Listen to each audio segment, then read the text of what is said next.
اعوذ باللہ من الشیطان الرجیم، بسم اللہ الرحمن الرحیم، اللہم صلی علی محمد وآل محمد۔ مومنین کرام، قرآن مجید لا ریب اور بے عیب کلام ہے کہ اس کلام کی تلاوت کا بہت زیادہ اجر و ثواب ہے، اور انسان اگر اس کلام الہی کی تلاوت کرتا ہے تو دنیا و آخرت میں کامیاب و کامران ہوتا ہے۔ قرآن مجید میں مختلف صورتیں ہیں اور ان صورتوں کی مختلف فضیلتیں ہیں۔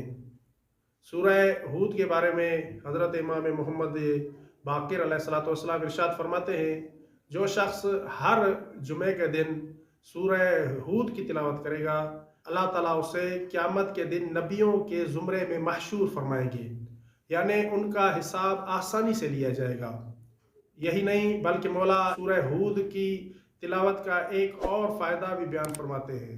مولا فرماتے ہیں کہ جو شخص بھی ہر جمعے کے دن سورہ ہود کی تلاوت کرے گا، اس نے دنیا میں جو غلطیاں بھی کی ہوں گی، جو خطائیں بھی اس سے سرزد ہوئی ہوں گی، قیامت کے دن ان خطاؤں اور غلطیوں کو نہیں پہنچایا جائے گا، یعنی وہ تمام خطائیں اور غلطیاں جو انسان نے اس دنیا میں کی ہوگی، جو شخص سورہ ہود کی ہر جمعے کے دن تلاوت کرتا ہے، ان غلطیوں اور خطاؤں کو قیامت کے دن نہیں پہنچایا جائے گا۔